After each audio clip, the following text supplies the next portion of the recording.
Good morning. Ngasigi card ki message minarase ngasi irai numit ahambada number se ko number se 71 lere irai gi oina ko aduga kalana sky blue gumba kai gumba dumaina shina bibe ai ko aduga amana chak thomba da hoina sum hapa ya base noma gi oina ado irai numit ki oina haira gadi ghi se kitang happy ba ko maming gi oina ado aduma lere ado ahambada card ki message yengase aduga timing afaba so happy di yengase ko ngasi gi oina timing afaba kai kai leke haibado ado dama so minarase ko card om gatang to chage card om se card number 1 card number 2 aduga kana traga hadi card number 3 ko om se gi manung da amma khan minarase ko silere ko hamba card number 1 se de lere card number 2 se de lere aduga card number 3 se de lere ko hadi first second and third ko first khan bangai yenga se ko silai se ko hamba khan bangai gi oina kari message la ke haiba do silai se ko hitang hai tare ko silai se hadi painful ending gumba oiba du moina odmaina oina oi ko hadi lotion bo oiba do nungai tra su nungai ta na hai tare pot sing se lotion bo ko chan ba lai no ko admai taro ga lai ko silai se hadi mi se magi nangan se da makak thang mayam yung jala ga lai se maka hadi wa ba kot ba hadi loi ba do maka admai taro ko du su oi ko hadi painful ending en hai se na se ko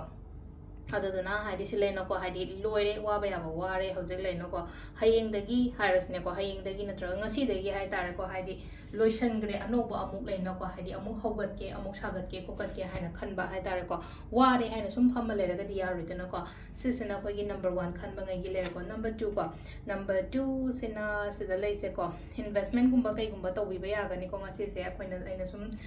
paisa nung sa yo ro ama yo investment haira ga ding sai hadi mingon da pithok pa ko to pa adu investment na te ko aigi haijaba aigi keno tawjaba haidare ko aigi thabai khang do oiro ama do oiro ko adum bada investment gumba kai gumba maina gumba tawba haidare ko silai se ko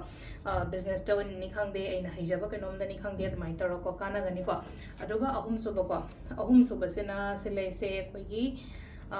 thabak yam bado makak thabak yam ba hairaga di responsibilities hai gadra kai hai ga de ko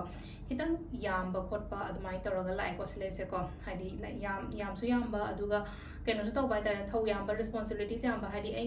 ai yaw dra yam ta ya da bai type ta admai he ga yaw do la ko admai to lai ko sisena koi gi card ki message lai gre ko timings ne ki pung mari ga me yang khai deina mapan ga mini kun try pan phang le ko tram thoi ga adagi Tramathoy ga me tram mai dena baro ga me yang khai phang le re nung daw ngi na mari ga me ani dena manga ga me kun try pan phang le ko aduga nung dang ngi na nipan ga me kun taruk taina mapan ga me ni fu mapan phang le re aduga hingi na tramathoy ga me tram doi dena ahum ga me kun manga phang le ko sisna koi gi ngasi gi wena for time ko to sele re koi gi daily card message se ma'am thank you